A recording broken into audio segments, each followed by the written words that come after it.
ఇప్పుడు ఎక్కువ స్ట్రెస్ ఉందనుకోండి, మనకి మెదడులో ఎక్కువ ఆలోచిస్తున్నాము, ఎక్కువ ఏదైనా విషయం గురించి వరీ అవుతున్నాం ఫర్ ఎగ్జాంపుల్. సో ఆటోమేటిక్గా వాగస్ నర్వ్ ద్వారా ఇంటెస్టైన్స్కి ఎక్కువ యాసిడ్ ప్రొడ్యూస్ చేయమని చెప్తుంది బ్రెయిన్.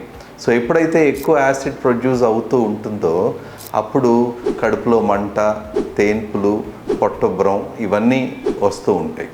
సిమిలర్లీ మీరు ఎక్కువ ఫుడ్ కనుక బయట ఫుడ్ తీసుకొని ఎక్కువసార్లు మన ఇంటెస్టైన్ని ఇన్సల్ట్ చేస్తుంటే అక్కడ ఉన్న గట్ బ్యాక్టీరియా అంతా కూడా డిస్ట్రాయ్ అయిపోతాయి. ఎప్పుడైతే గట్ బ్యాక్టీరియా డిస్ట్రాయ్ అవుతాయో అప్పుడు ఇక్కడి నుంచి ఇంటెస్టైన్ నుంచి వెళ్ళే సిగ్నల్ బ్రెయిన్కి కూడా డిస్టర్బ్ అయిపోతుంది. సో ఇలాగా ఈ బ్రెయిన్ గట్ యాక్సిస్ అనేది బై యాక్సిస్, ఒకటి బాగుంటే ఇంకోటి బాగుంటుంది, ఇంకోటి బాగుంటే ఫస్ట్ది కూడా బాగుంటుంది.